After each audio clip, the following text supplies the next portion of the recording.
ആദ്യത്തേക്ക് പച്ചരിയ കുതിർത്തിന് അതിനകത്ത് കുറച്ച് ജീരകവും ഒരു കഷ്ണം ഉള്ളി ഇട്ടിട്ട് അരക്കാം. അരി അരച്ചതിന്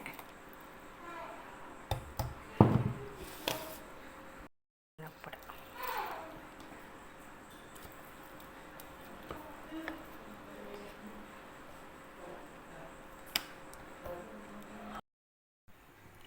അസ്സലാമു അലൈക്കും. രാത്രിത്തേക്ക് തിന്നാനാക്കിയെന്ന് പച്ചരി പോത്തിന് പച്ചരിയിലാകുന്ന വറ്റ് തീരെ കൂടുന്നില്ല കൊണ്ട് ദോശ ഒന്നും ശരിയാകുന്നില്ല. അതുകൊണ്ട് ചീനച്ചട്ടി കൂട്ടാന്ന് വെച്ചു. അപ്പം അതിൻ്റെ കഷ്ണം ഉള്ളിയോ ജീരകമില്ലിട്ട് കുറച്ച് ടേസ്റ്റിന് ചീനച്ചട്ടി കൂട്ടി.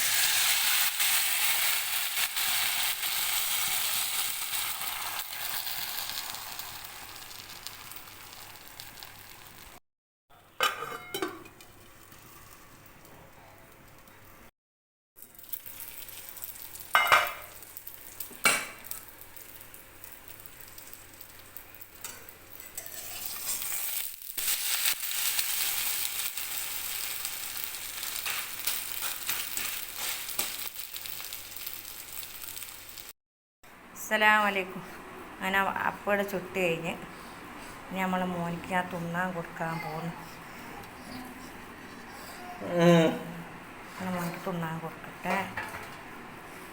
അപ്പോൾ അതിൽ തേങ്ങ മൊളീഷനുണ്ട്. പക്ഷെ മൊളീഷന് എനിക്ക് എപ്പോൾ മൊളീഷനായാൽ ശരിയാവില്ല. എനിക്ക് ഓരോർക്ക് തേങ്ങക്കറിയും വെച്ച് കൊടുക്കുന്നതിന് കൊടുക്കട്ടെ. ഞാൻ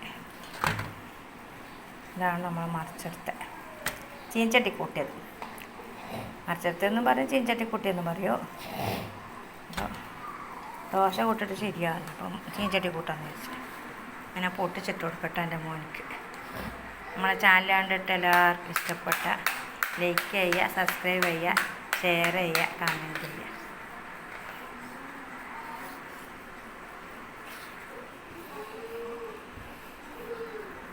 അപ്പം പൊട്ടിച്ചിട്ട്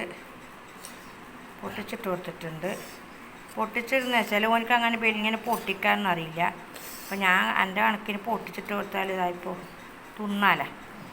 ഓനിക്ക് പെരുങ്ങനായിപ്പോയെങ്കിലും ചോറിന് ഉച്ചക്ക് ഞാൻ തന്നെ വാരി കൊടുക്കരുത്. തിന്നുന്നിടത്തോളം വിഷയം പറയാം. അപ്പോൾ തയ്പ്പിക്കറിന് പേടിച്ചിട്ട് ഞാൻ തന്നെ അധികം വാരി കൊടുക്കല. ചില സമയം എനിക്ക് ഒറ്റക്ക് തിന്നാൻ കൊടുക്കും.